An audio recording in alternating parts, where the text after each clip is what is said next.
Tonight I want to start with a letter. Just a few words. Dear boss. That's how it began. A letter sent to the police in London in 1888. A letter signed with a name the world had never heard before. Jack the Ripper. The strange thing is that more than a century later, we still don't know whether the person who wrote that letter was actually the killer. We don't know his name. We don't know his face. We don't know where he came from. We don't know why he started. And we don't know why he stopped. Welcome to episode 5 of Dark and Disturbing History. Tonight, we're stepping into a different kind of darkness. Not a war, not a genocide, just one man, one city, and a mystery that has survived for more than 130 years. And tonight, we're walking into one of the greatest unsolved mysteries in criminal history. The story begins in East London, specifically Whitechapel. If you visit the area today, you'll find busy streets, restaurants, and tourists, but in 1888, Whitechapel was a completely different world. It was crowded, dirty, dangerous, and desperately poor. Thousands of people lived packed together in tiny rooms. Crime was everywhere. Violence was common. Many families survived day to day with almost nothing. For women, life was especially brutal. Many turned to prostitution simply because there was no other way to earn enough money to eat. And it was in these dark streets that a killer appeared. The first victim, most historic. The injuries were unlike anything officers usually encountered. Just over a week later, another woman was found. Then another, and another. Each murder seemed more disturbing than the last. The newspapers exploded. London became obsessed. Every morning, people opened newspapers hoping for answers. Every morning, they found more questions. Who was doing this? How was he escaping? Why couldn't police catch him? As panic spread, rumors spread even faster.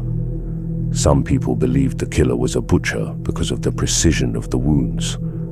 Others believed he was a surgeon. Some thought he was a sailor. Others claimed he was a member of the royal family. At one point, hundreds of suspects were being discussed. The police investigated anyone who seemed remotely suspicious. Yet every lead ended the same way. Nothing, no arrest, no confession, no certainty. And here's the part that terrified London the most. Some witnesses claimed they had seen men talking to the victims just minutes before the murders. Ordinary-looking men, not monsters, not suspicious strangers hiding in alleyways. Just normal men blending into the crowd. Think about that for a second. The killer may have been walking through Whitechapel every single day, passing police officers, passing shopkeepers, passing families on their way home, perhaps even stopping to read newspaper articles about his own crimes. That's what made the fair so intense. People weren't looking for a monster. They were looking for someone who looked completely normal. Then came the letters. Hundreds of letters began arriving at newspapers and police stations. Most were obvious hoaxes, but one stood out. The Dear Boss letter. It mocked the police. It described the murders. And it ended with a signature that would become legendary. Jack the Ripper. The name spread across the world almost overnight. And here's something fascinating. Some historians believe the killer never called himself Jack the Ripper at all. They believe a journalist may have written the letter simply to sell more newspapers.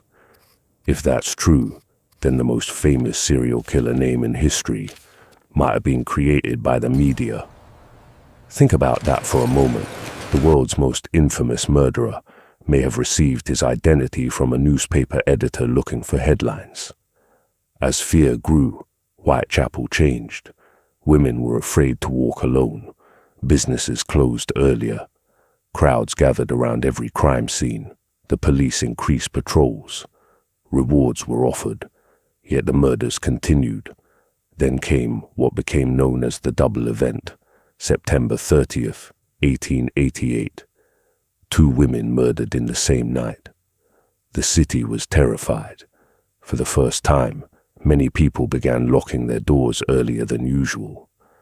Groups of men formed neighborhood patrols. Women changed their daily routines. Some refused to walk alone after sunset. Parents worried every time a family member stepped outside. Every day they were asked the same question: who is Jack the Ripper? And every day they had no answer. One of the most chilling parts of this story is how modern it feels. The newspapers turned the killer into a celebrity. Rumors spread faster than facts. People argued over theories. Everyone had a suspect. Sound familiar? Very few killers are remembered for over a century. Yet somehow, a man whose identity remains unknown continues to inspire books, films, documentaries, and endless debates. It's as if the missing answer became more powerful than the truth itself. Maybe that's why the story refuses to die. Humans hate unanswered questions. We want endings, we want certainty. We want the moment when the detective points at the killer and says, "It was him." But history doesn't always work that way. Sometimes the villain escapes. Sometimes the evidence disappears. Sometimes the mystery wins. More than 130 years later, Jack the Ripper remains exactly what he was in 1888. A shadow, a name, a question mark. And perhaps that's the most disturbing part of all. Not that a killer existed, but that despite all our technology, all our forensic science, and all our historical research, we still cannot answer one simple question: who was Jack the Ripper? And maybe we never will. This was episode 5 of Dark and Disturbing History. I'll see you in episode 6.